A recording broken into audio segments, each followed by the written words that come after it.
Executive report goes.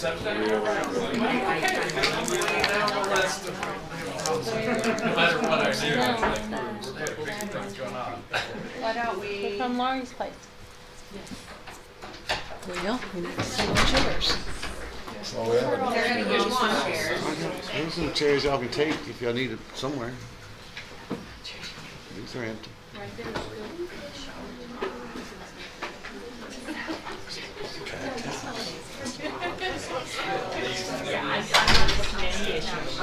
Thank you so much. Thank you very much.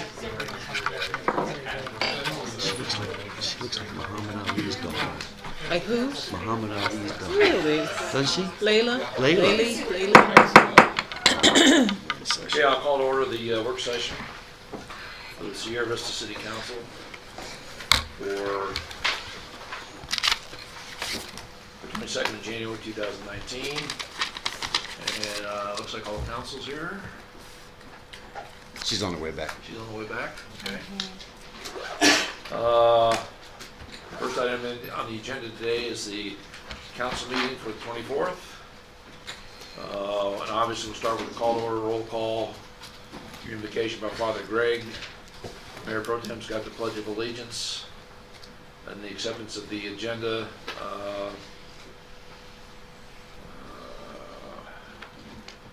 City manager remarks, we got no awards. That's good for change. Consent agenda, it looks like Mr. Benning is the one that's gonna have to take the breathing exercises this week with all the minutes approvals, appointments to Yes, Youth sir. Commission, West End Commission, Tourism Commission, Parks and Rec Commission, and IDA. Any discussion or questions about those items? No, sir. Okay, zipping right along. You need to note in your book that we're swapping Wolf and Pacheco around. So Ms. Pacheco will do item number 3 and Ms. Wolf will do item number 4.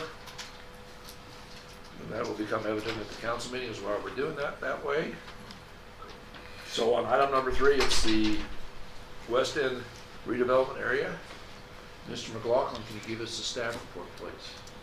Yes, so in terms of background, in November 2017, the city designated a 23-acre area along West Pride Boulevard for redevelopment following a year-long public engagement process. The ultimate direction at that time from council was to draw the boundary to only include those owners that want to participate in the program. The legal significance of the redevelopment area designation is the authority it conveys to the city to provide economic incentives to private property owners in carrying out the redevelopment objectives of the plan. It also allows a portion of the community development block grant funding to be allocated towards the area. As noted in the finding of necessity study, which is a predicate to designating the area for redevelopment, the West End accounts for more than half of the city's overall commercial vacancy rate. As the original settlement area of the city, you'll find that a lot of the buildings are approaching 50 years of age or older, which poses challenges to their ongoing viability absent continued investment. Over the past 6 months during our marketing of the West Sierra Vista Partnership Program, we've received interest from surrounding property owners and realtors marketing vacant buildings and accessing the grant program. For whatever reason, they engaged with us the first time around, but now wish to be included. So the proposal before you today is to expand the boundary by 29 acres, which will more than double the size of the redevelopment area. If you look at Exhibit A in the finding of necessity study, the original redevelopment area is shaded in red, with the expansion area colored in blue.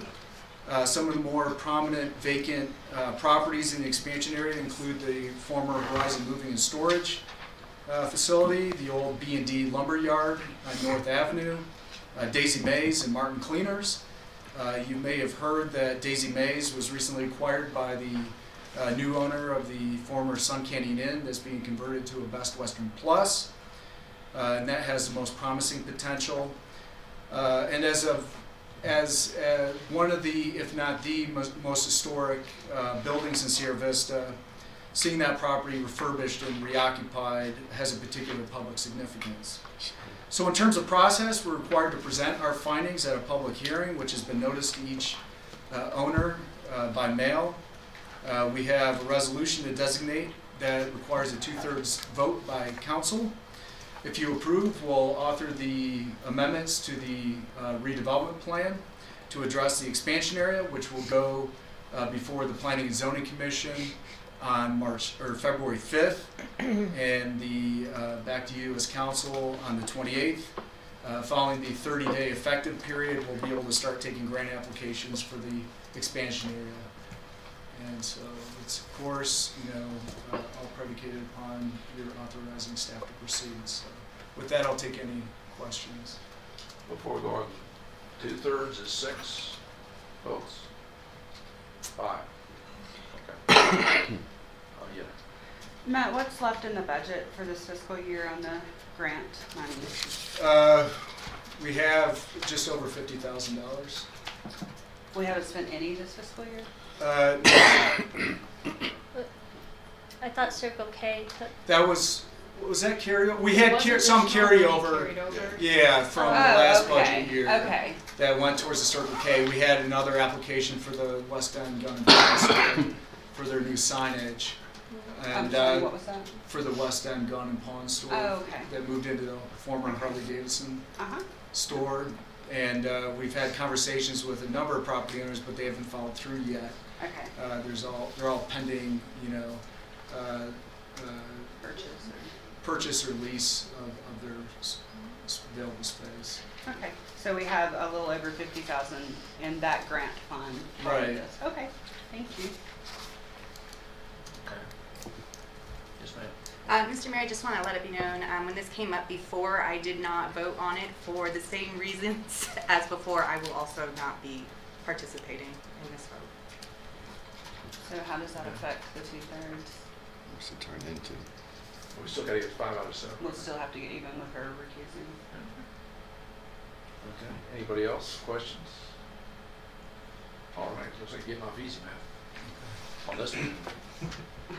Okay, then we next go on to. Let me Okay. add one more thing. I did receive a call from the Shives last Friday. They were interested, and now they're still considering, so I may have a revised map on Thursday. They're gonna give me their final decision before the meeting. So they own the properties on West Fry Boulevard, address 538 and 548. So Where is that Point that on? out for me. Should be right here. yeah, it's on the extreme west end. Used to be Wellness Connections. Oh, okay. Adjacent to the alley there. They own the buildings on either side of that. Okay. Did y'all see that? I guess there is one other question. Is Jim Glassmere, I thought was interested, and I don't think. They were not They interested. decided they weren't going to be interested after all. Right. Okay. All right. Okay. But Snow White Cleaners is Sounds like definitely an interest interested. is. Okay, gotcha. South Florida, yeah. Okay, any other discussion? All right, thanks, Matt. Tony, you're up next with Economic Development Framework. All right, so this is kind of the formal resolution to adopt We're good. the Economic Development Framework. Just as a quick background, this was actually the first task that I received when I came on, and was found in the strategic plan of the previous City Council, the 17-18 plan, to go back and revise the Plan for Prosperity, which was about 6 years old at the time. So we, the staff, took it on as an internal proposition, saving probably roughly $50,000 on an external consultant. So the staff derived through the SWOT analysis, our own internal analysis, and also engaged with an advisory group across the community on 2 separate occasions in in-person meetings. We derived the 6 objectives that exist within the Plan for Prosperity. I had the opportunity to brief it with staff in August of last year. To the previous council, we've had the opportunity to brief the new council members in our transition, and we kind of will move forward. The good news was the staff built in the objectives in the previous budget for last year, and I believe they would inform the staff as we compile this year's budget through our planning process. So you should have received within the document the entire plan that Zoe actually put together for us, which kind of outlines both the objectives and kind of gives us the strategy. So with that, Mr. Mayor, I'll take any questions. Yeah, hopefully everybody's had a chance to read this. Do you have any questions for Tony?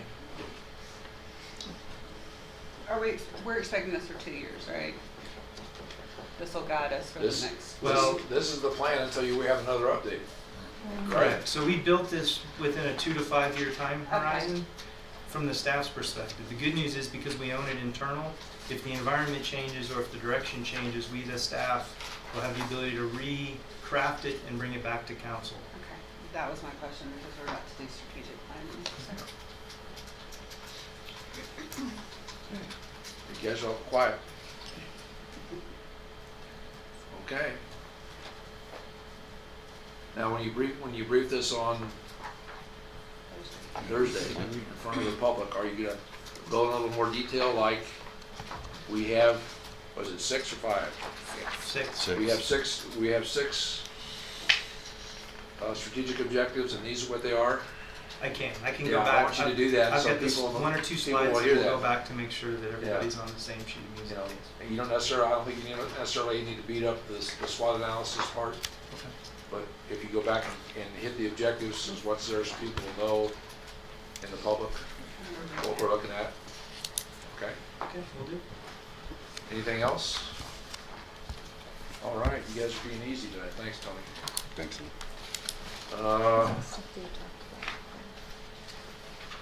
We'll next move on to, the next item is social service presentation, and we have Lori's Place. Lori's coming. Place. Good evening. And I gotta tell you, we only got about 15 minutes or so, so Okay. I know you got a very voluminous set of slides there, which they all look And you great. know what? I will not put anybody to sleep. I promise you that. We'll keep it very quick. Thank you so much.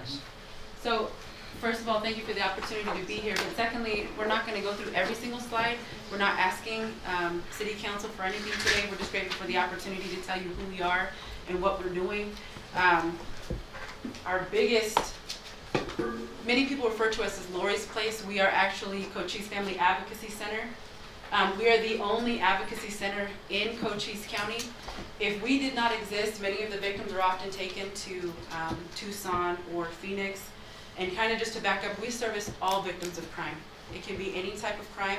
However, the majority of the victims in which we serve are child abuse and sexual assault. But it doesn't matter, male, female, we don't care. We'll service any victim here in our county. Our vision is to be a resource facilitator for best practice in the field of abuse prevention, treatment, investigation, and prosecution. The mission of our advocacy center is to compassionately support and promote the well-being of children and adult victims through comprehensive services in a neutral, friendly environment. We do have a lockdown facility here in Cochise County, very secure, from bulletproof windows to secure doors. We don't really have hardly very many windows, but we service victims of domestic violence. One of the things I would pose to you guys is many people assume that in this small city it's really not an issue. We have law enforcement in the room that can testify, but it really is. This year alone, we've serviced over 438 people. Over 90% of those victims are from Sierra Vista and the surrounding area, just from Cochise County. That's 438. I'm not going to give you guys a definition of advocacy because everyone in here is educated, and I'm assuming you guys already know.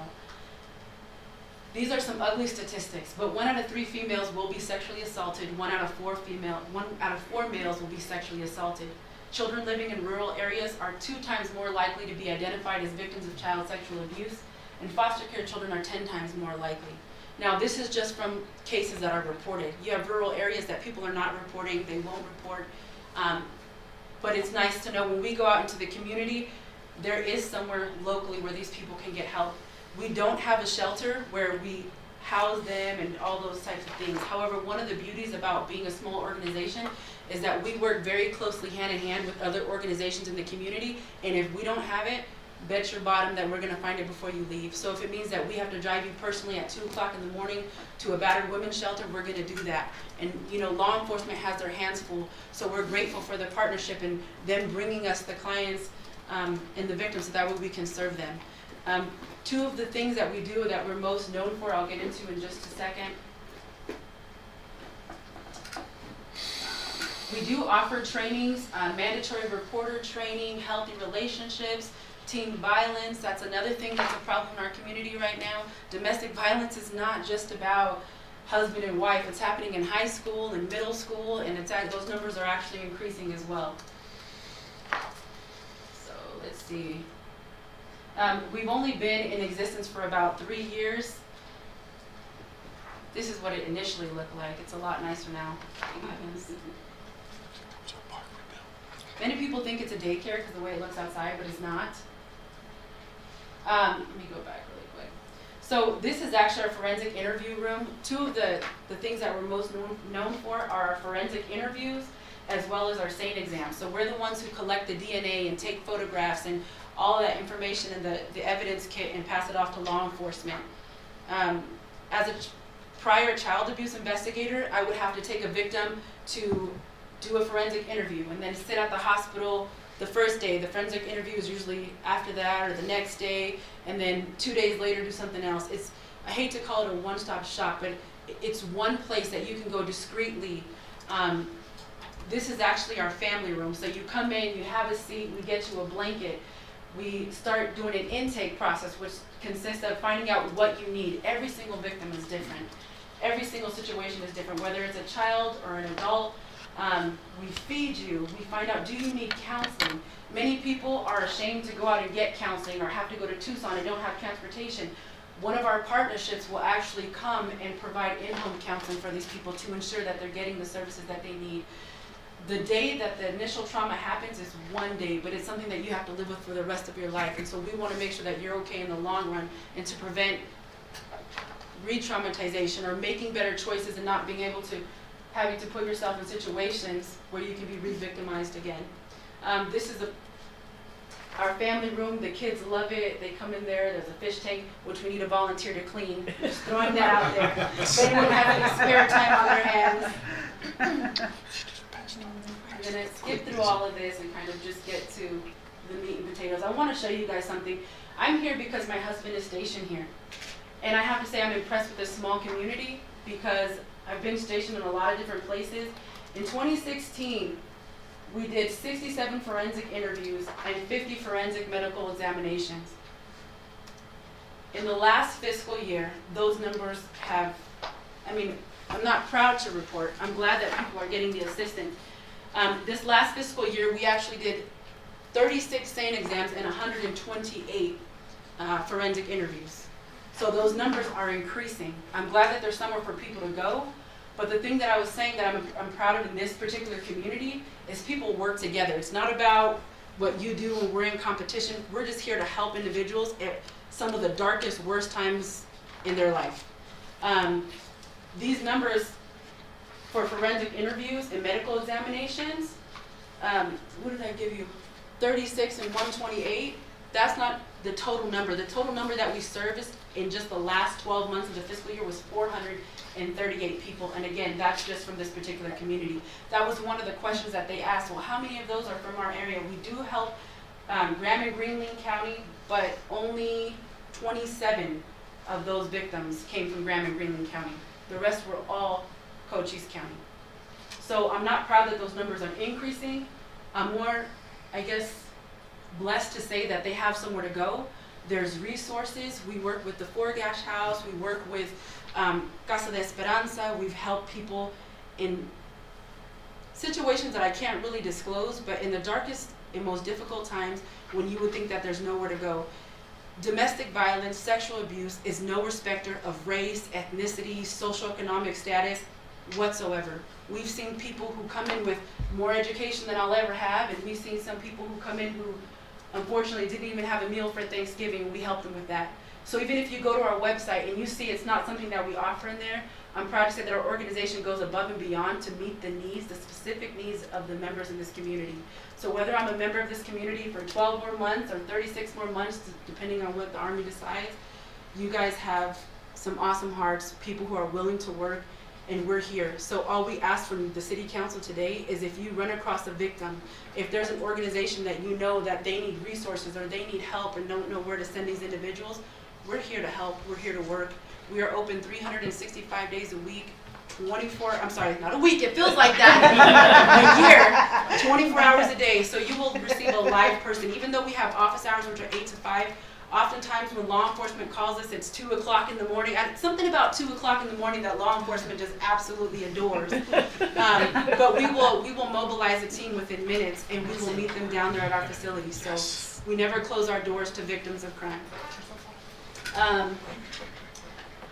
I think that was the main thing that City Council had requested that we have a report on, and that was how many people did we serve. Now, again, 349, initially that was our, all the way up until 2016, but just in the last 12 months, we're already at 438, and that's just from one fiscal year.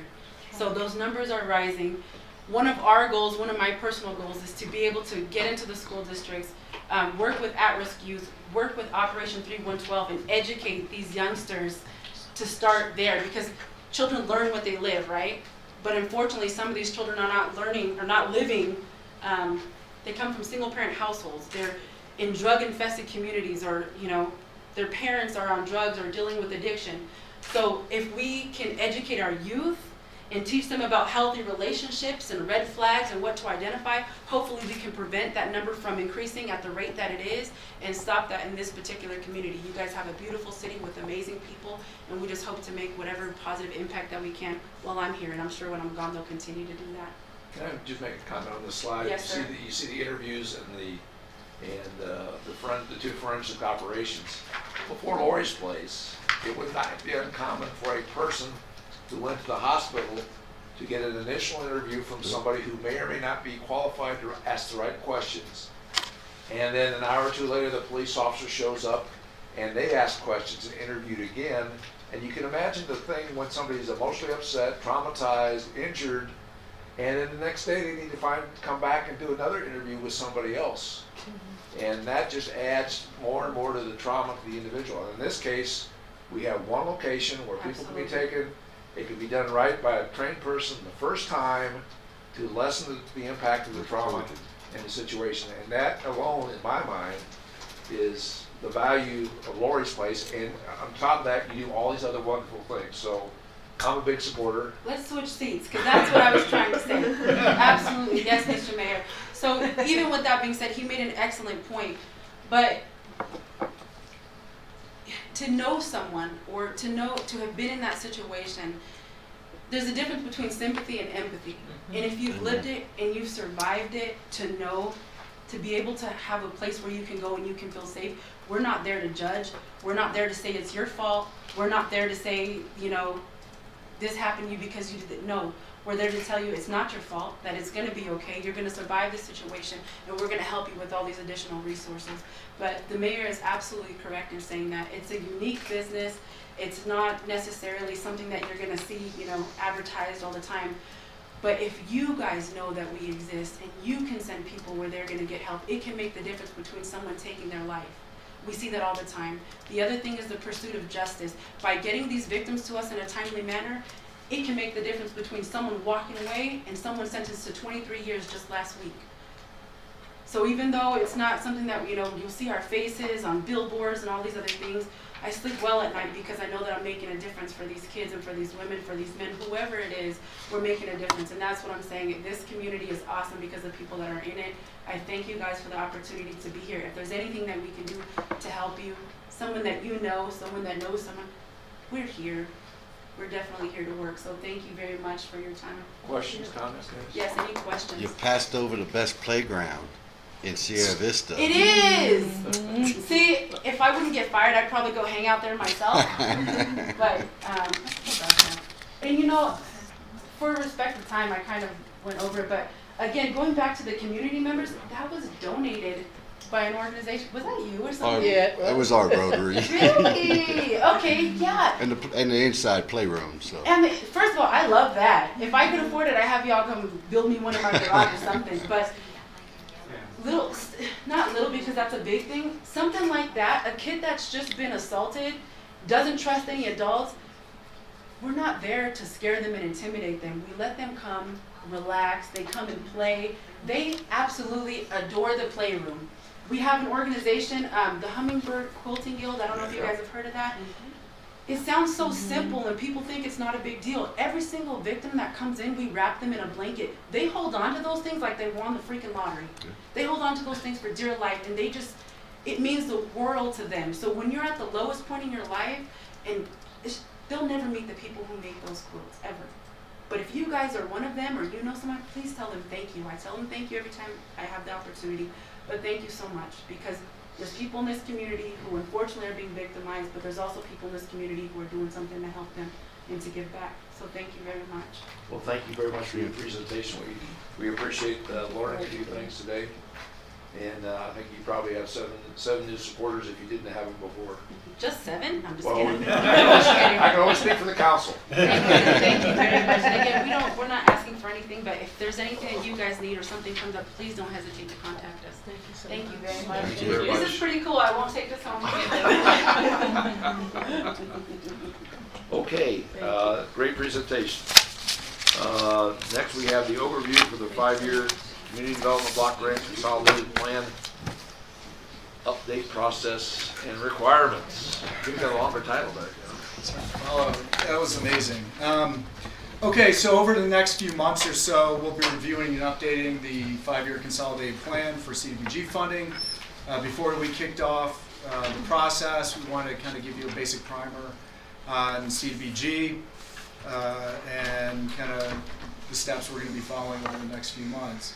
So between now and May 23rd, we'll be conducting focus group meetings with city department heads, with the West End Commission, with the Carmichael Neighborhood Association to start soliciting input on projects and activities. We're going to touch base with the Continuum of Care to reach the social service providers. We're also going to post an online survey for broader community input. Through this process, we'll be also preparing our first year 2019 annual action plan, which serves as essentially our funding application to HUD. At least one grant application workshop will be held with applications due by March 1st.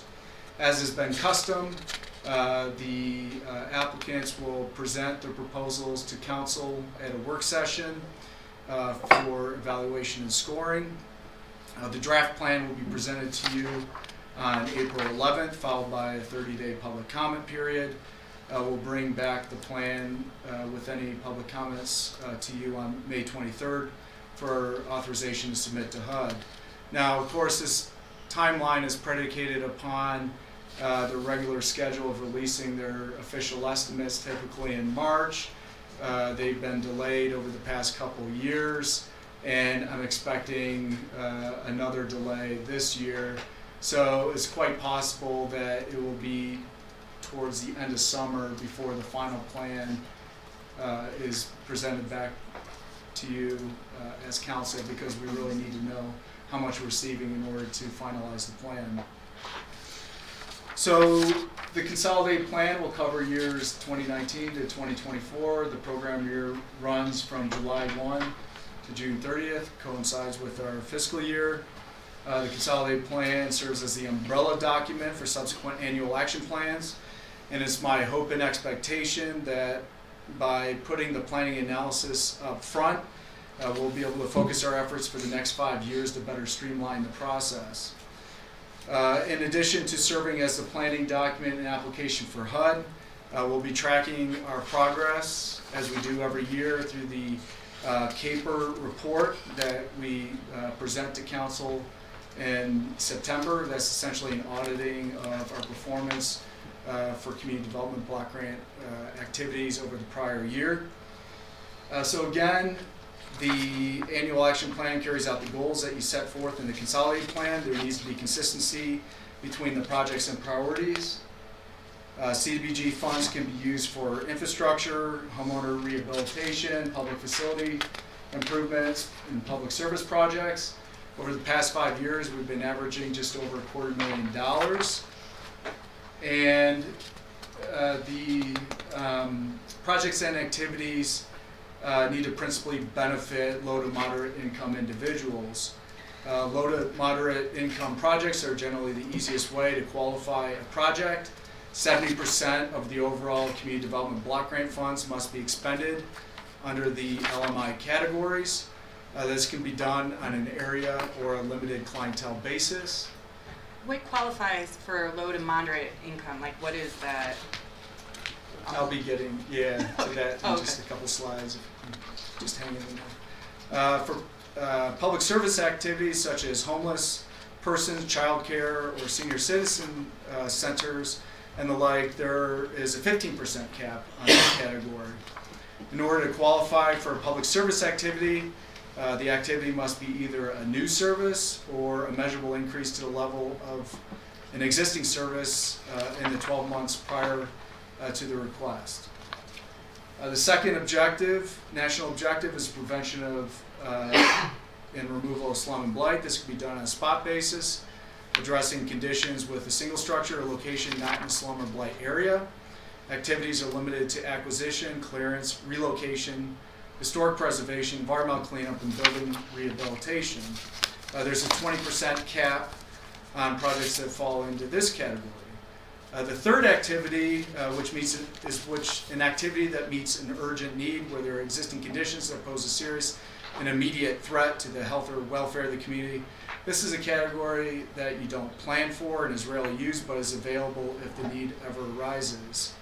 So back to your question, the low to moderate income threshold is 80% of the area median income. For this year, the AMI for the Sierra Vista Douglas MSA is $58,400, which translates into an upper median income limit for a family of 4 in Cochise County at $46,700. This map depicts the low and moderate income areas that are eligible.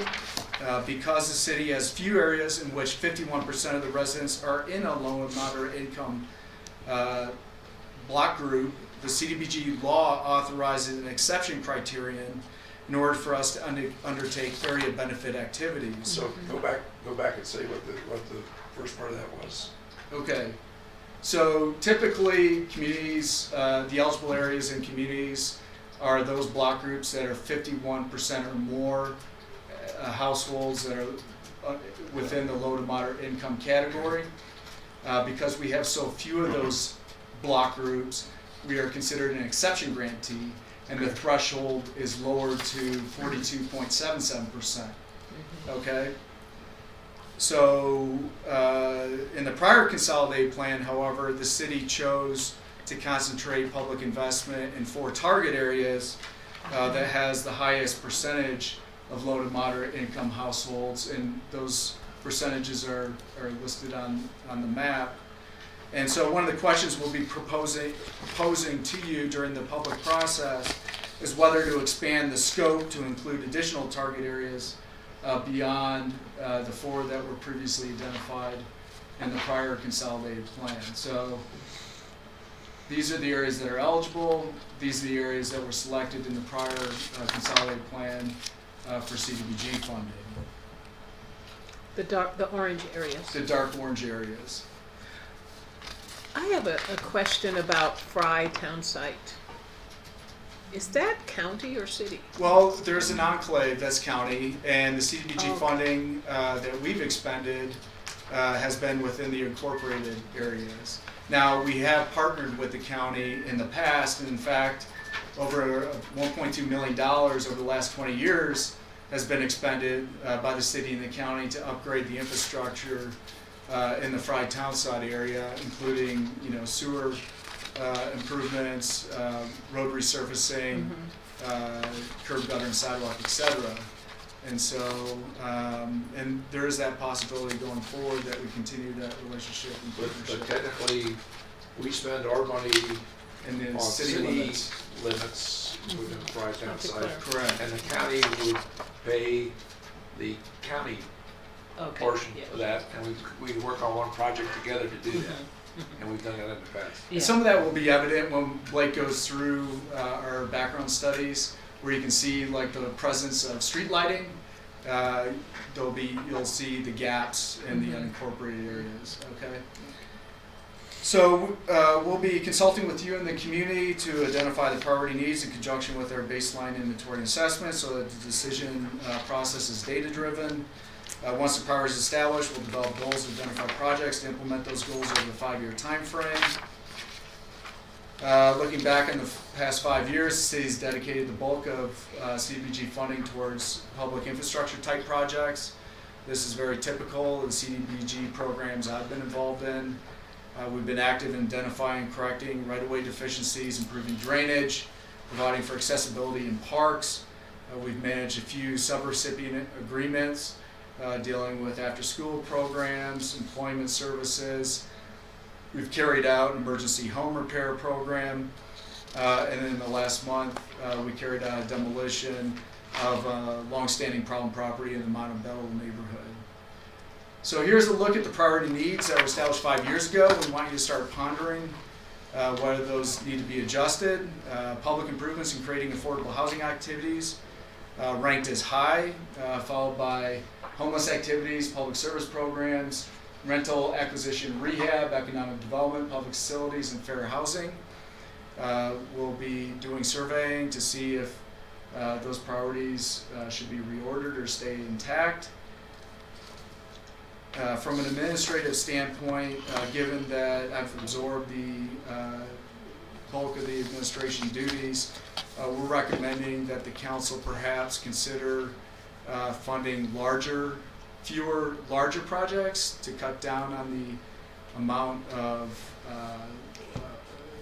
administrative work. Every project needs environmental clearance.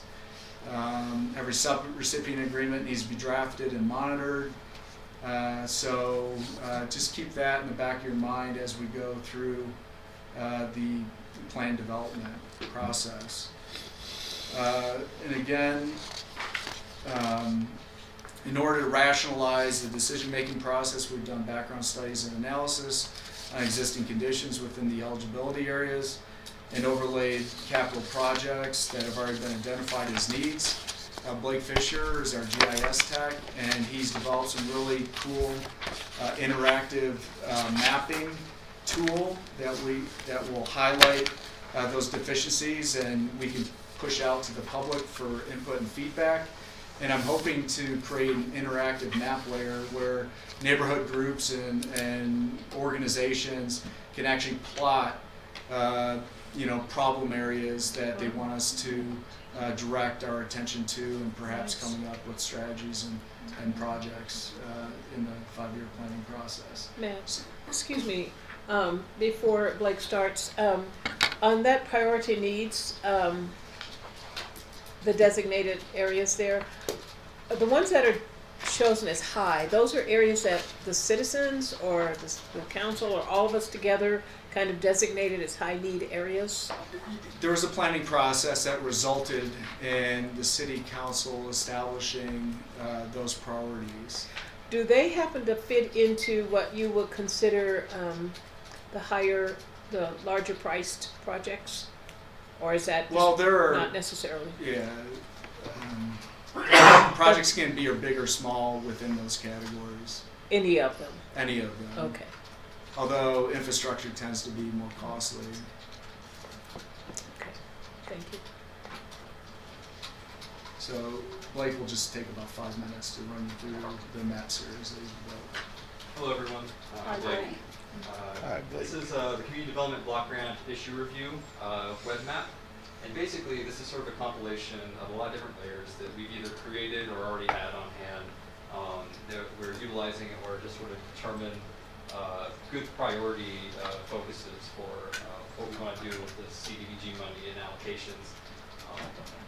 For example, we compiled areas where we have sidewalk efficiencies, so we used our sidewalk and ADA grant map, and anything that's like is a red line. That's where we have a sidewalk down. And you see a lot of those in areas like in the county, where that little area where you see tons and tons of red lines right here. This is all in the county enclave of Frytown. It's out of our city limits. And so a lot of the older subdivisions, we see a lot of that. And a lot of the older areas are also in the low to medium income areas.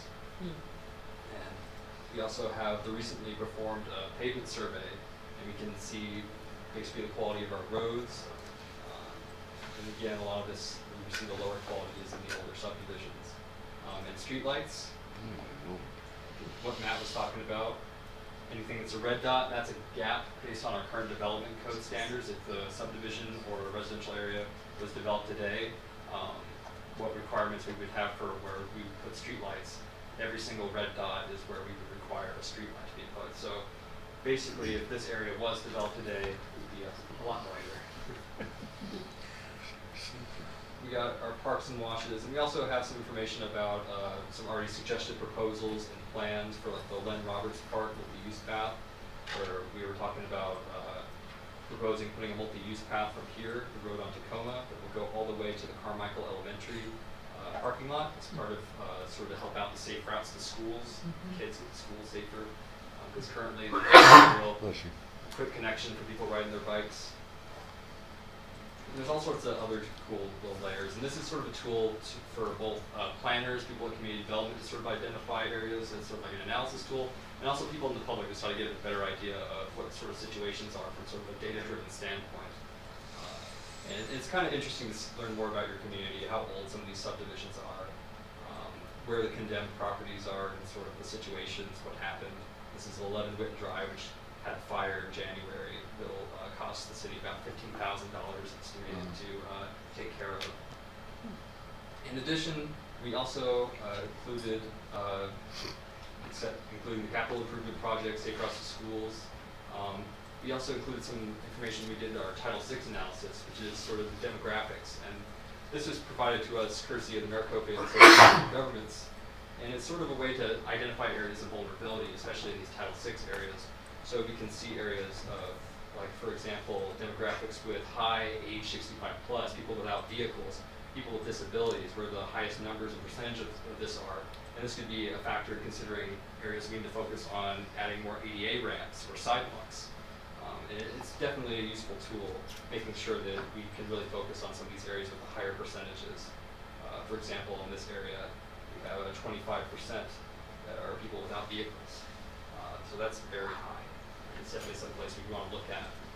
We want to make sure that it's very pedestrian friendly.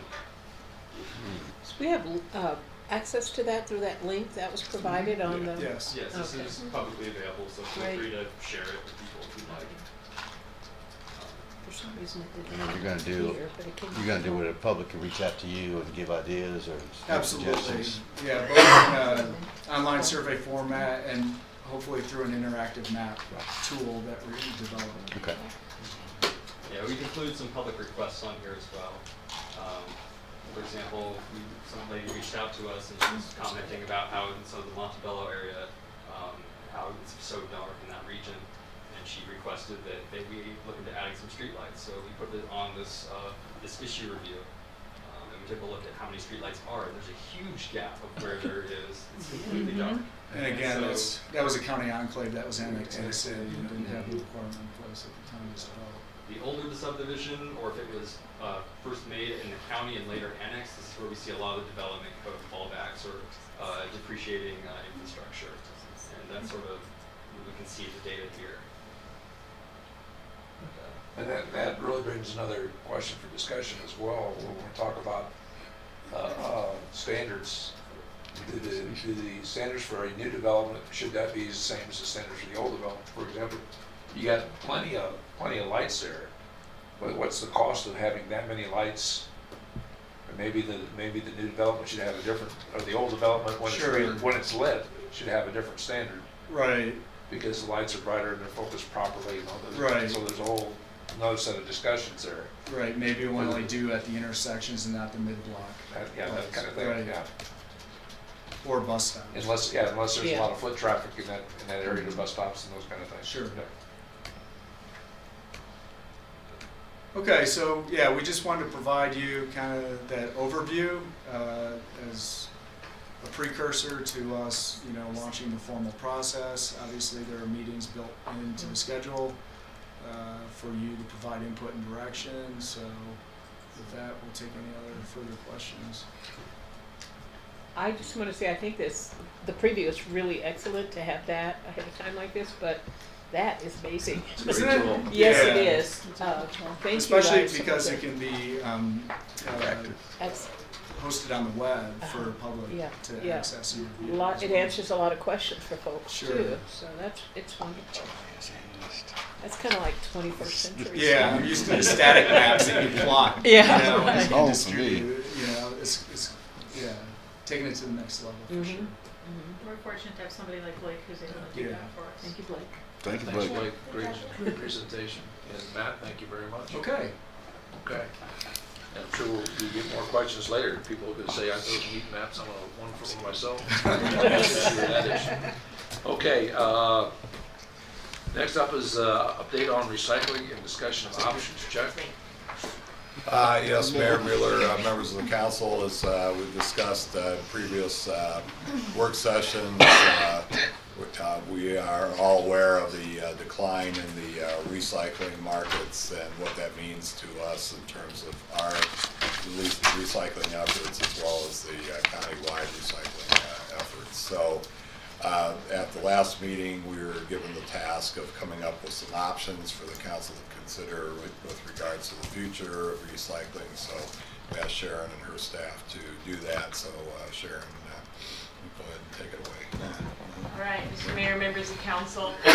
The initial stage of this presentation is going to include some review on where we've been in recognition of the fact that we have 3 new council members, but hang with me, we will get to the meat of it fairly quickly. So basically a year ago is when our issues started. China instituted a policy at that time banning the import of certain recyclable, previously recyclable materials, and then also reduced the contamination rate greatly for the loads that were coming in.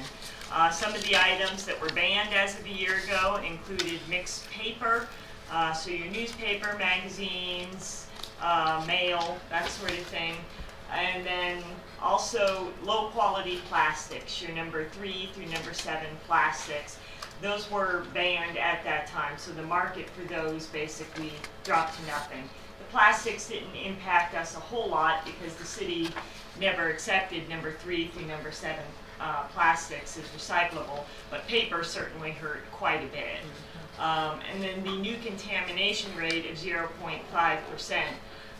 It would be difficult to emphasize just how hard that number is to hit, 0.5%. That is close to nothing.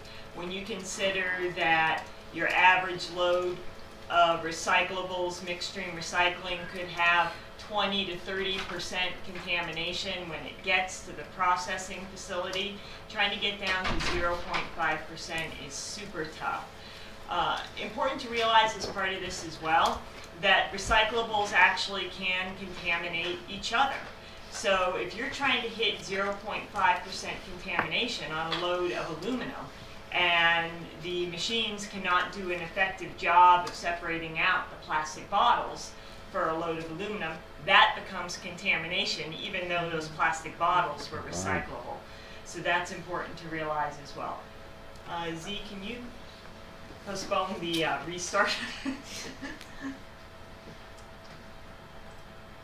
So, long story short, these changes created a lot of issues in establishing markets and also for the prices that the county was formerly receiving for recyclable materials.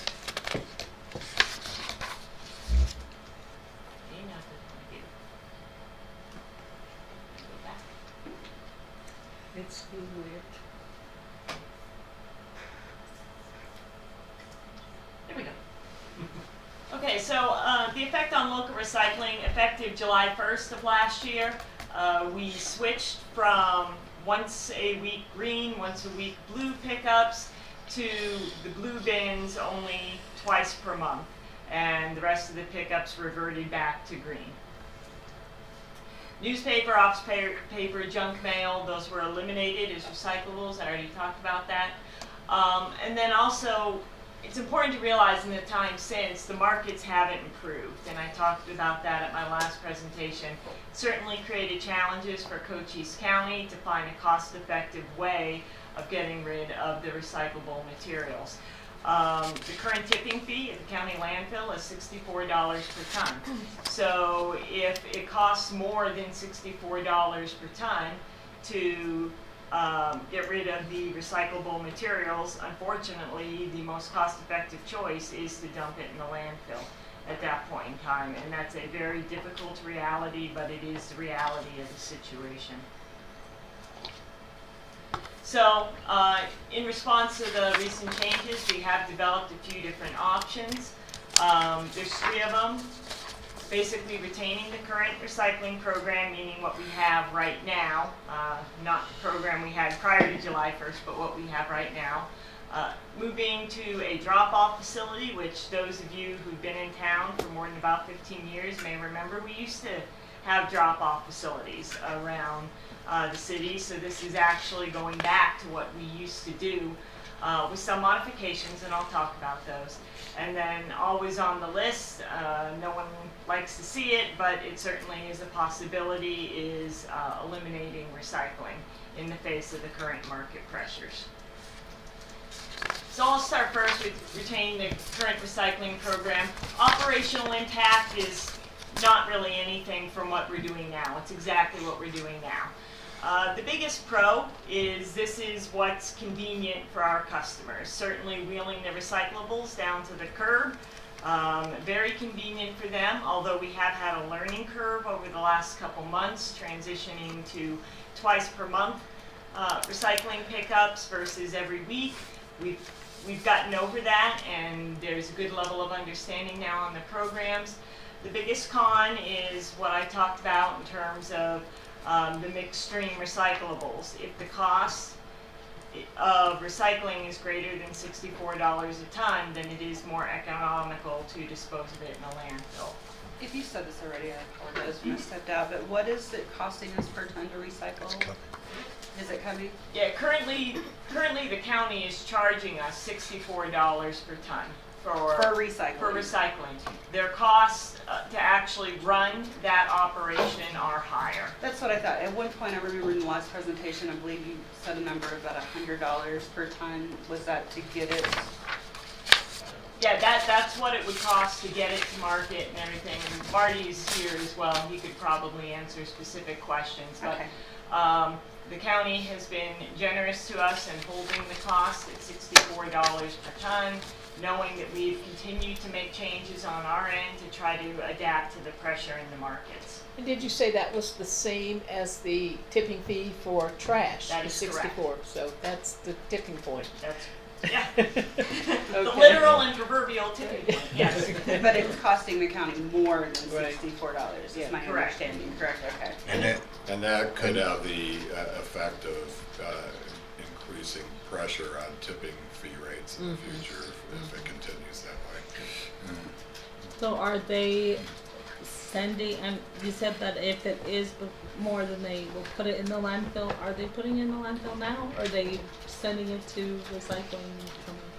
It's a little bit of both, and it has been for the last few months. The difficult reality is, and Marty, correct me if I'm wrong on any of this, but when the county can get DOC workers obviously, the labor cost is much, much lower than their standard municipal employee. When they can get DOC, then it is economical to go through the materials, pull out what has the highest price associated with it, and send it to markets for recycling. When they cannot get DOC workers, and that could happen due to a variety of factors beyond their control, when they cannot get DOC, and you're looking at having municipal workers spend work hours picking through recyclables to try to find the most profitable items, that's where the whole thing kind of breaks down. Am I incorrect on any of that, Marty? You're correct. All right. What's the norm? About Of those two, what's the norm? I have to defer to Marty on that.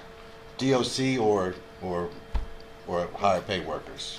on a regular basis? Well, Mr. Mayor, members of council, the norm would be DOC because we have to keep our labor costs as Roger. low as we possibly can because the markets have dropped and the revenues have dropped with that. So we need to keep our costs as low as possible.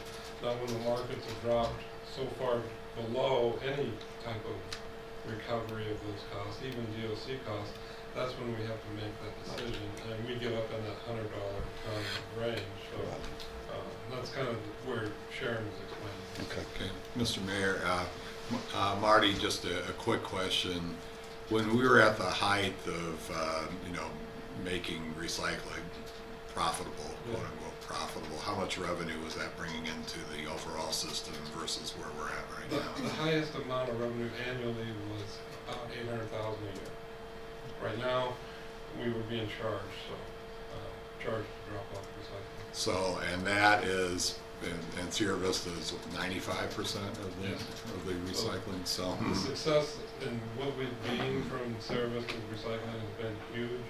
So it is a big hit to not only Sierra Vista, but the solid waste system as well. And that's one thing I want to make sure that everybody understands, and I think Chuck covered this earlier in our earlier meeting, is our garbage, for lack of a better term, both recyclables and trash, is in fact a county consortium with other cities in the county as well. So it's not just, we're the big dog and we have a larger impact, but it's not just us.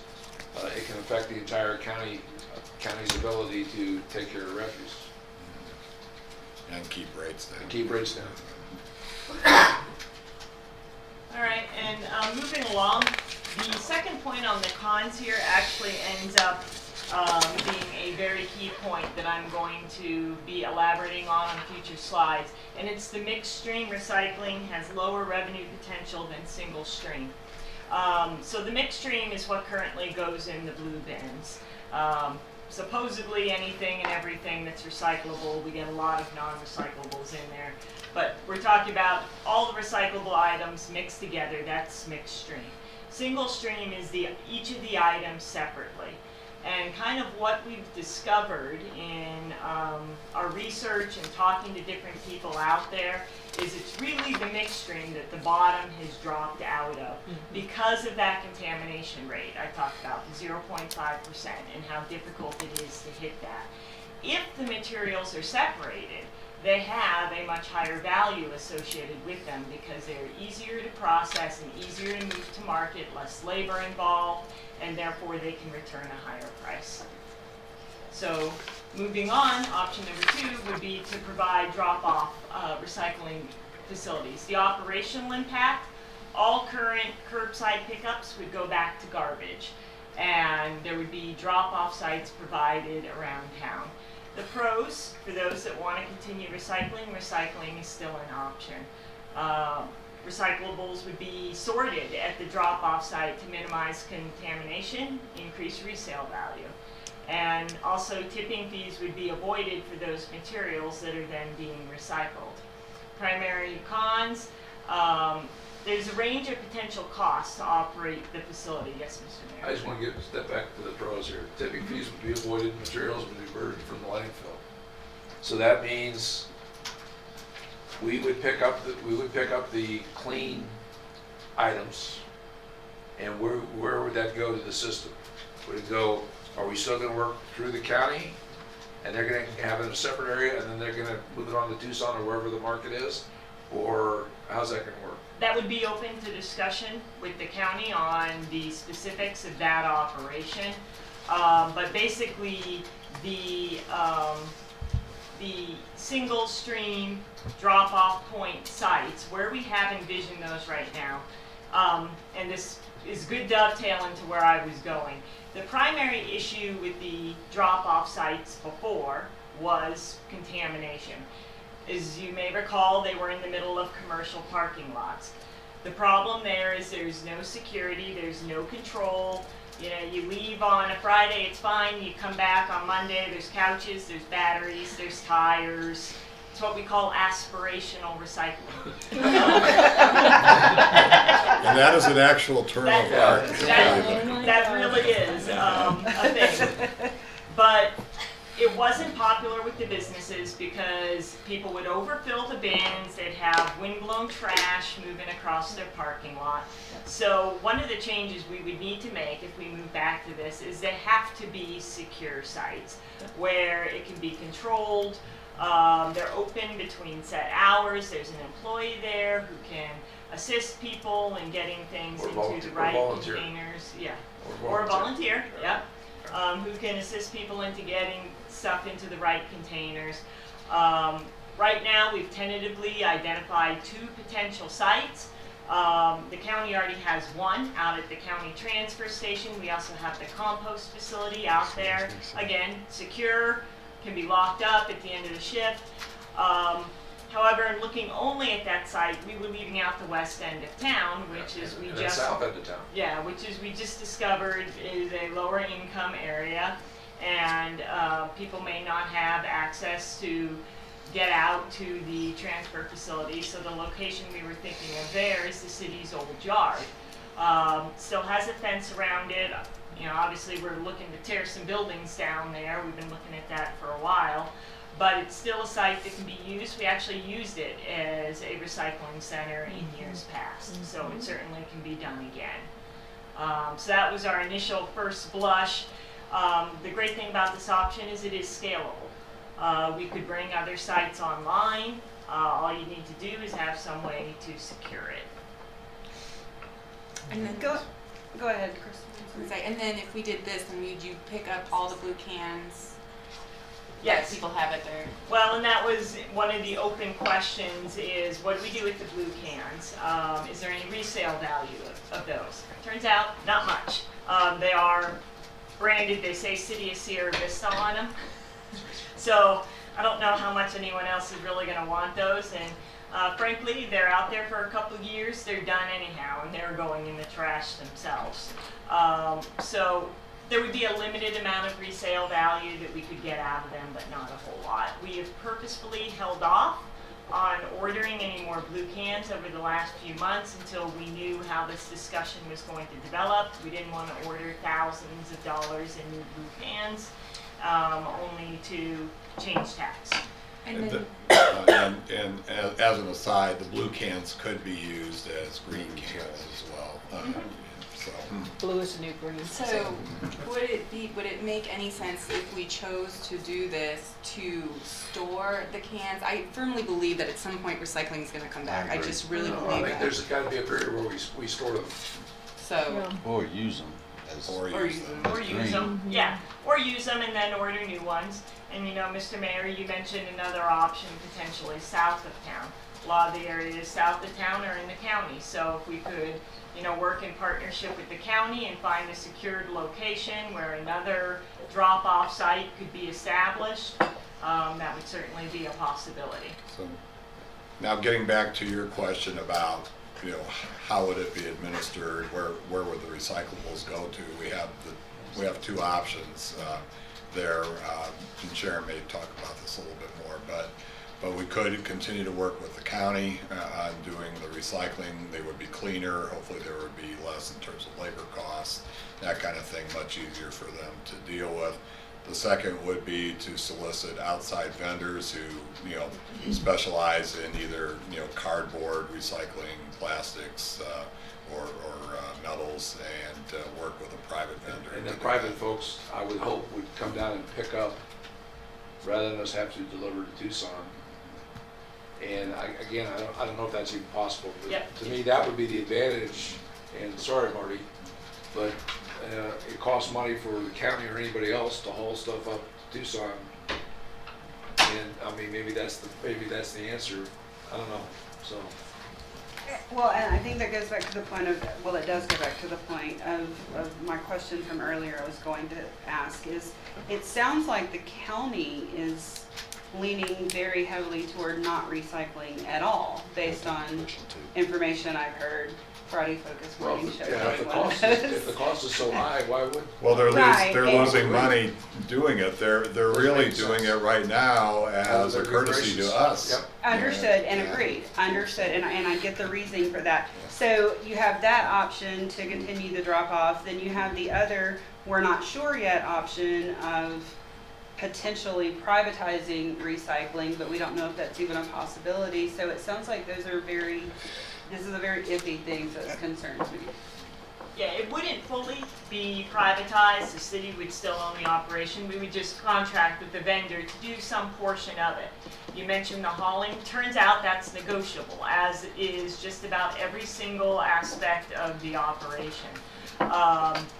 It could be as simple as having separate dumpsters provided by the vendor out there. People put their materials in, the vendor comes and picks them up and hauls them away. That's also the option that returns the lowest cost of the recyclables. Any amount of processing we do on our end, such as baling, increases the price, it also increases the cost. We also have the option to haul ourselves. We would have to look at the numbers on that to determine whether it really makes sense for us to haul ourselves versus having someone else come down and pick it up. I know we're getting there in the next slide. Do away with it.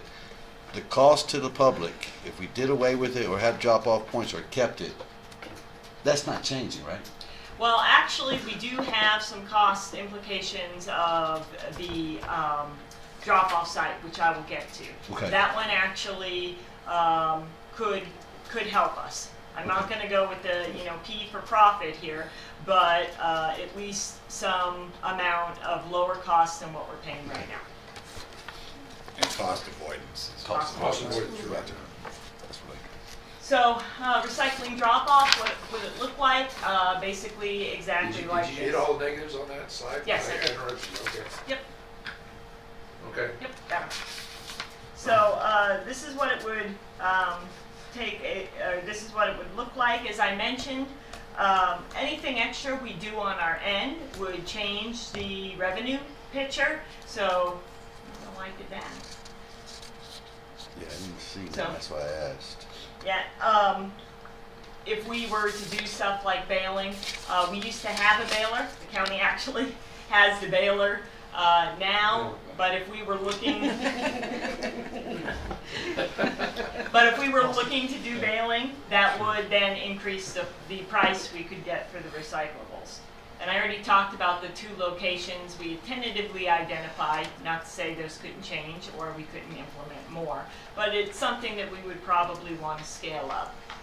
Do you have a Plan B location for the West End? Because I think there's plans for that yard, right? Well, There's ultimate long-term plans. But that nothing in the. To expand Cedar Park. expand Cedar Park. Right. Yeah. So we could potentially fence off a portion of that. Even if we had money to expand the park at some point in the future, we could still fence off a portion of that and keep it recycling drop-off. It doesn't take a whole lot of space for what we're talking about. Thank you.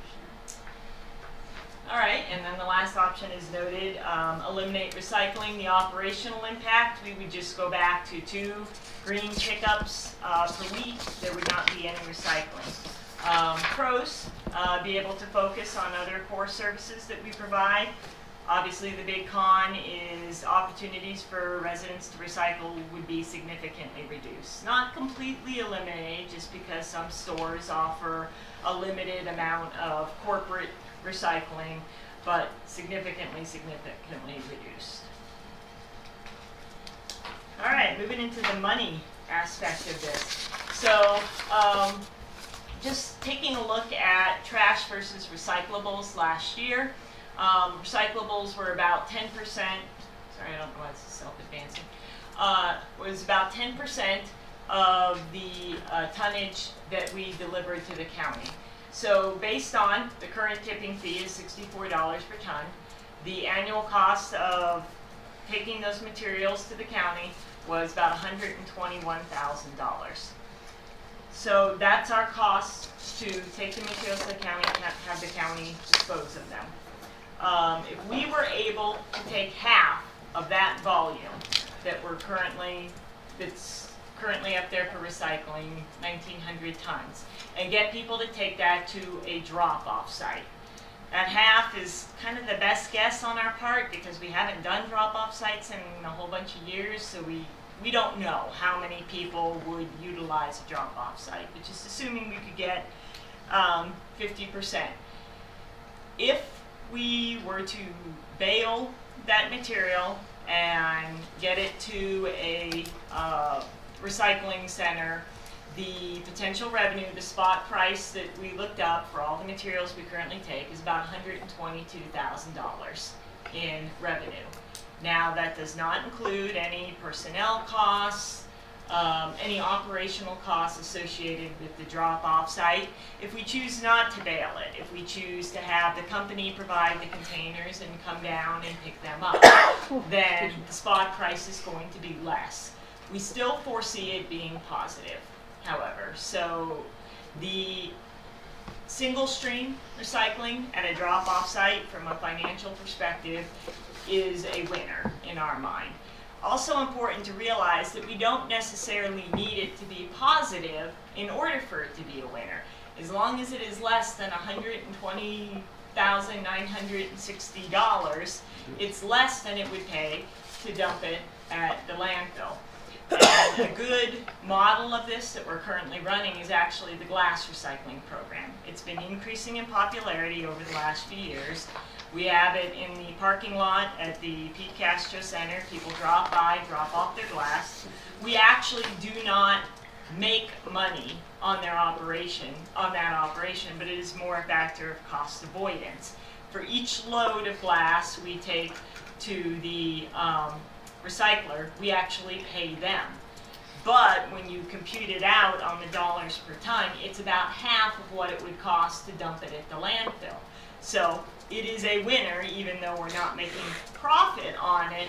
The cost avoidance makes it a good option for us. And as I noted, it's been increasing in popularity. And I do want to point out, though, that there is still risk there in terms of changing markets and prices, so. Yeah. Those were spot prices as of January 15th, 2019. But that illustrates another problem that we need to be aware of when we're making a decision, and that is the flexibility. It could be a problem, just as you mentioned, but also if the market shifts, it could be a problem as well, being able to, for us to be agile enough to adjust to the markets. Yeah, the drop-off would afford us the flexibility of cutting off a certain commodity if it's not paying off and focusing on others. The other thing is we need to be able to have flexibility, and the population needs to realize this is going on because they need to remain flexible too as the market fluctuates. That's something to do. Yeah, and that'll be an ongoing education. Yep, exactly right.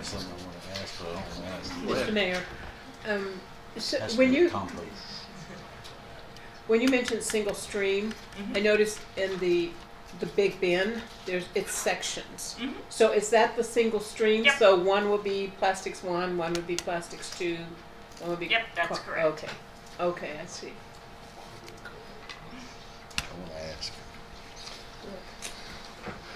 So, I'm gonna, all right. real quick, is there a way to mitigate the expense of drop-off if we look at other practices that we're doing, for instance, compost, and how businesses are using the compost for free?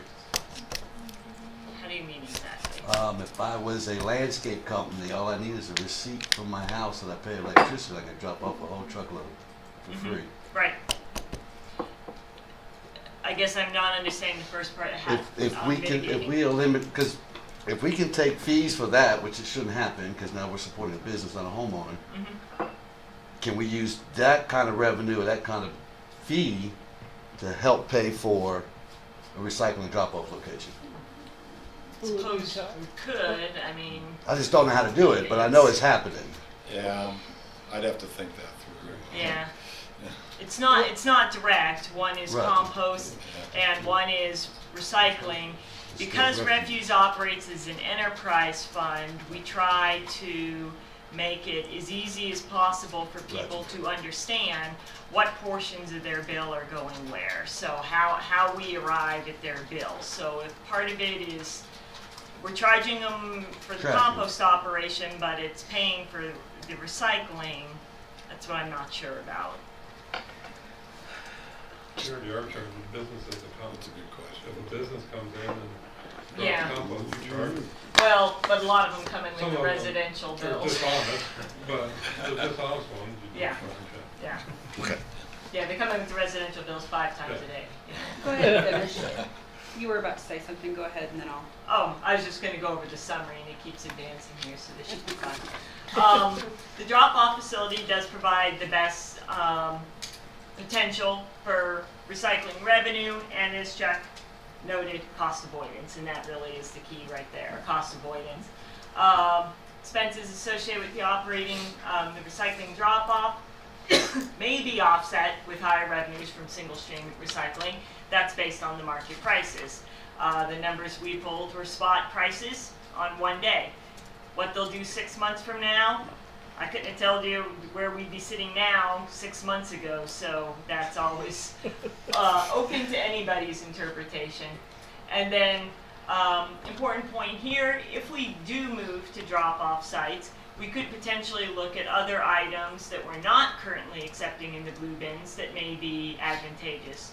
Currently, grease recycling is out at the compost facility, glass recycling is at the Pete Castro Center. We don't accept electronics, except, sometimes there's a one-day thing. So we could look at finding a mix that presents the best revenue picture. And that's everything I have. I'd be happy to answer any questions. How much, if we do the drop-off, and we have to, as Mr. Mayor said, that we have to be flexible, how much is it going to have to mess with, like, labor costs and things like that? Do you know what I mean? Like, how is that? Do you have any idea how much that's going to go up, or? The labor costs would be pretty consistent out there no matter what we're doing. So if we're accepting 8 materials versus accepting 2 materials, the labor costs are going to pretty much be the same across those options. The difference is the amount of potential revenue you could get. At a point where we're only accepting 1 or 2 materials, is it worth paying a person to stand out there if we can't get a volunteer? But, paying a person to be out there? Probably not at that point in time. You'd have to have a fair number of materials, and they'd have to be marketable in order for the operation to be able to pay for itself in any sense. I guess the only other question is, when are you expecting a decision from the council on this bill? Well, given it's already January, and given our situation, like yesterday, but given the changes and the education part with the public, the fiscal year is probably a realistic date for starting. So, Just ask the council, is that the fiscal year is July 1st. So. And in the meantime, we're still bleeding some losses. Well, that's the concern that's about how fast we. That's why add this yesterday council. is a good choice. I mean, I don't think we need to wait for the. Not till July. Bump that up. July. Wait for, what Well, are we waiting no, for? We don't I'm- need to wait till July. I would prefer sooner than later. Yeah, we need to, and I would agree. Does anybody, I just asked this, does anybody have any hard problems with setting up recycling stations around town? I know that's gonna upset a number of people who are used to rolling out the blue can every other cycle. I think it's the best compromise. I think, right? I agree. All right, Best so I think we compromise. have consensus to go ahead and move to that option. Chuck, I'm not hearing any We have to have a blue can plan. Yeah, exactly. So we'll need to do that. Mr. Mayor, I would just, Yes, ma'am. okay, I would hope, I know that this is part of the plan, but that we let the community know some way. Well, I know the that's- full education won't be able to happen that fast, but something to let Well, them know. I think Hopefully it's key Jamie today, will start it's that. key today, we give direction to staff, and Sharon and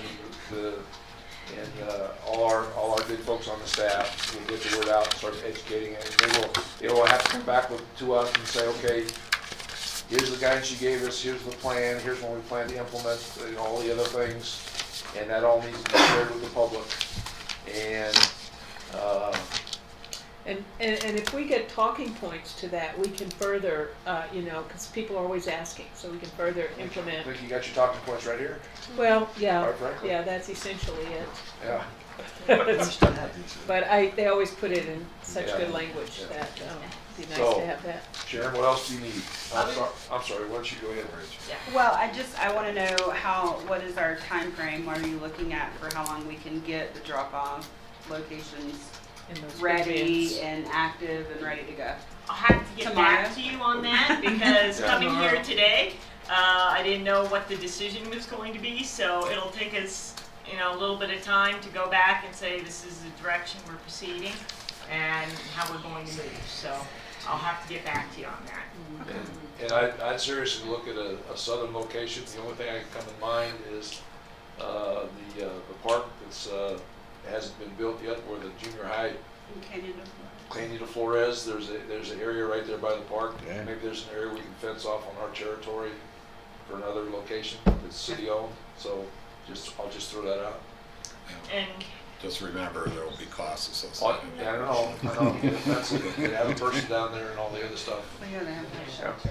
And they have to have shelter. Yeah. Mr. Mayor, if I may, one final point, which I forgot earlier in the presentation. The question also comes up, what about Mountain Vista Communities? That's up on Fort Huachuca. They are currently our largest That's right. residential account, Mountain Vista Communities. Recycling is very important to Fort Huachuca. What do we do about them? That's going to be something that we're going to have to go to them and talk with them about. There's nothing I can find in the contract that obligates us to do the curbside mixed stream recycling pickup. The most obvious solution, based on the way council's looking to move in other areas of the city, is to establish a drop-off point. Or two. But we'll have to communicate with them on what that might look And like that's- and how to handle that That's situation. good. As I listen to this part of the discussion, Mayor, it's probably going to take us a couple months to work out all the operational admin, potential contractual obligations. The Ford is actually very good in terms of how they separate and all that, and if we can find a suitable place to do drop off there, I think they would be amenable, but we'll need to talk to the garrison about how they would like to do that. So I'll get my team together and we'll go over the marketing, the operations plan, and we'll update you in terms of what we're doing. So. And I'm sure there's a location that's centrally located on the post, like the general's front yard. Brown trade field. Brown Yeah. trade. Yeah, there you go. Right by the flagpole. Maybe not. No. Everybody knows where that is. The garrison. Garrison committed. There you go. Not against it. Any other discussion or comments? I just have one last question. Jamie, make a note. So it sounds like there's a lot to what the consensus is for council to do. My question, Mayor, is will you be able to bring back the cost and us be able to evaluate that? Because that might change our decision once we see how much it's going to cost versus eliminating at this point. So I I would assume like, that would be part of the Yeah. items that would come to us I mean, next. right now it sounds good, but I just, without seeing hard numbers, it's kind of Well, hard we to. will, As hard as you can get. We'll start on this tomorrow. Thank you. I think you should Good start call. at 4:30. Yeah. I'm just kidding, I'm just kidding. Thank you, Sharon. That was a very good brief. We appreciate all the hard work you've done and your staff too. Yep. Okay, I think we're next up for the council executive report. Chuck, you still awake? Still awake, Mayor. I'll get your turn. That's your turn, right? Okay, in my section, we talk about transitions and that kind of thing. We're, looking, CCOM has taken some time as we've moved and transitioned the administrative functions over to the city. Those have effectively been completed at this point, so now we're in the process of trying to hire and train new dispatchers in the center. Still working through some issues with regards to the technology, the merge of the systems and the data, because that's key in terms of cross-training former county dispatchers on to be able to do city calls and vice versa. So that's fairly critical. I think we're working out most of the governance issues have now been pretty much worked out, so that's good. Now we're focusing on the personnel, the training, and also now working on getting new members into the system. So I think that, you know, despite some rough bumps along the way, I think we're working through that kind of issue. The other thing primarily that I've been working on, Saturday I had to visit our water attorney to get ready for trial prep. The Department of Justice was seeking a delay due to the shutdown in terms of the trial. That was denied by Judge Brain, and so it looks like Mr. Call, Mr. Kaufman, and myself will be testifying on March 5th, which is a Monday. So that trial will be beginning at the end of this month, actually. So we'll start seeing more and more activity with regards to the adjudication, and we'll talk about that more, you know, at our next meeting. So that's taking up, you know, a bit of time as well. So that's really the main things I have from my end, and we're open to questions from the council with regards to the other parts of the report, and departments are here to assist. Questions for executive report, anybody? Yes, ma'am. I have a question about the Little Library Bookstore. Is that functioning in a different way than the Friends of the Library used to function, or are they kind of just taking that up in the same manner? It's a bookstore that's running in the same kind of fashion as the Friends of the Library bookstore used to, and that's anchored onto the current library. The agreement between the city and the Little Library bookstore does have a few elements in there to so that we don't overtake a lot of or every single book that comes in that somebody wants to donate. There are standards that have to be met. Like, we're not taking National Geographic magazines anymore. We're not allowing those things into the library space. That helps to keep us up to date and current with the fire codes in the building, because sometimes there were so many donations and they were just spilling out, you know, kind of into the hallway. So they have to operate their bookstore within the existing space. And what's happening with that is, as books come in, we are still collecting them, and the Friends of the Library is also continuing to receive donations as well.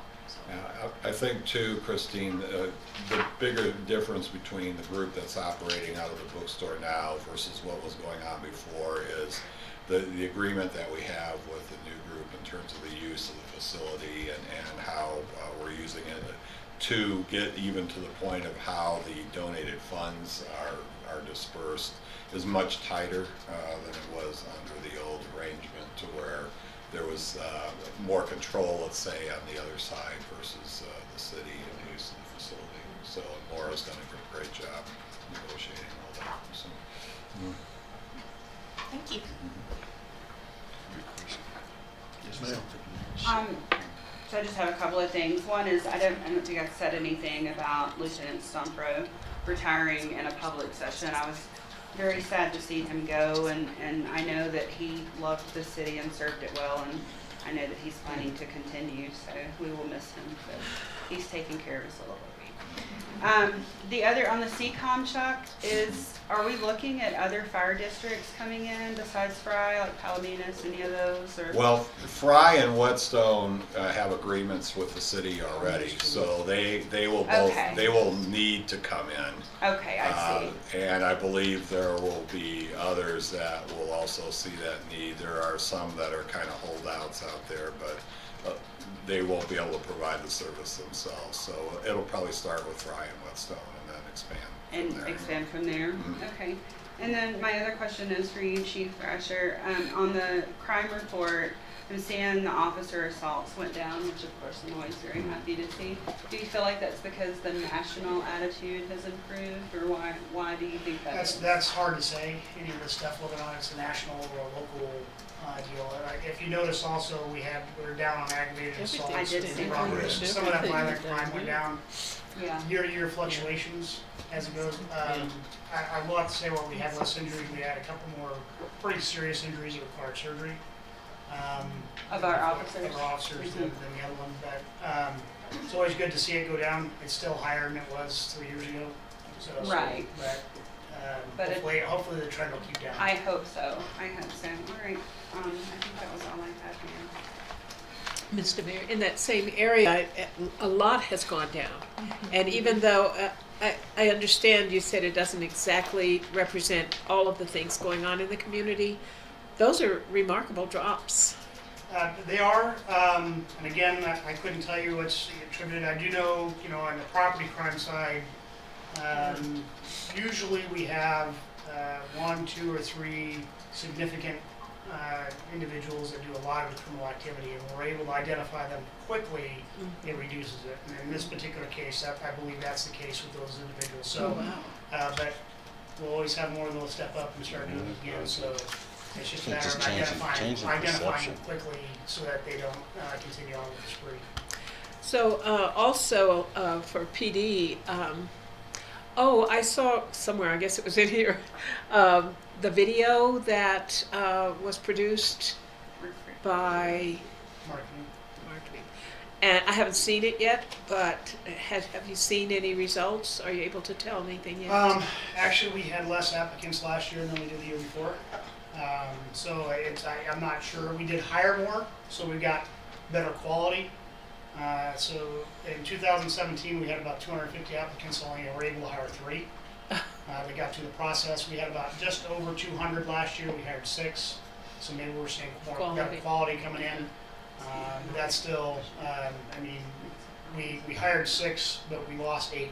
Okay. Yeah, they're not, It's not the evening net out yet. numbers aren't where we need them to be yet. I had another Keep question. Fire, could you I probably should have asked you this offline, but automatic aid versus mutual aid, could you say anything about that?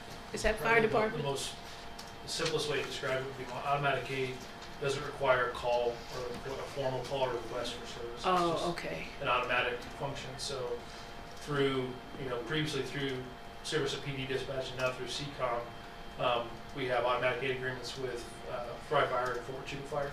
So depending on the incident, it's just the closest available unit, regardless of jurisdiction, is dispatched to respond to that call. I see. With the aim being providing the highest level of service possible.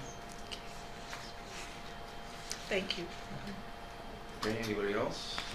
I just have one last Yes, question. Matt, on code enforcement, any idea when we'll be able to start doing proactive kind of zone enforcement again? We have an interview scheduled for early next month to fill that vacant position. So as soon as that's filled, we'll be able to resume the proactive. Good, thank you.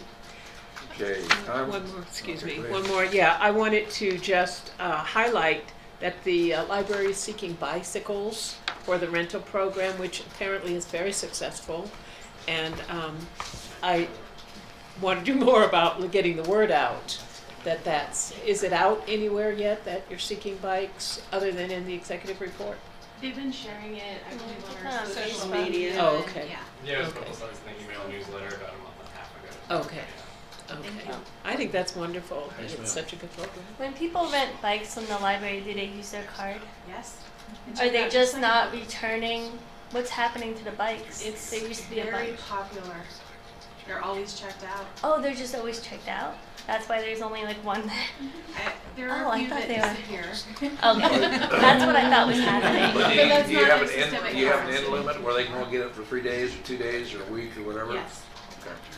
And then they can renew it. Renew up to so many Okay. times. Up to so many. Oh, that's great. Okay. We get a lot of bicycle clubs in the city. I've had 2 bicycles stolen, so that was like my first thought. Yeah, the city leaves it, so I'm good. Okay, anything else on that item? Okay, I'm gonna ask you to move on to F, G, and H as we're running out of time. And I will tell you that for for future meetings, I will be with Tony tomorrow at lunch at the Arizona AAED. Association. They have 3 mayors coming up to give a little 5-minute spiel each, so I'll be up there for lunch tomorrow. That's the only meetings I've got that's hot. We did have a meeting with, as you saw in the paper, Thursday, we had a call from CJ, Senator McSally's local guy, and we set up a meeting. She wanted to talk just to the mayors, so we had the mayors meet in this room, and we talked about a lot of, everything that was on that legislative issue is what I covered, so you've got that, and the other mayors talked about specific things for their cities as well. And it was a good meeting. She felt it was important to reach out to the mayors first, because they probably knew what was going on, and she'd already been to 2 other counties to talk to the mayors, so I think that was a good first step for her. Anything else under report on recent trips, meetings, future meetings? I plan to go to that procurement meeting next week, Yeah, that summit, yeah. and just out of curiosity to see. And I've been asked to make a couple welcoming remarks Oh, with the good. kickoff for that as well. Again, that's Tony's to blame for that one. Oh, okay. Okay. Any board and commission liaison or future discussion items for council or council requests? All right, don't everybody move at once, meeting's adjourned. Thank y'all.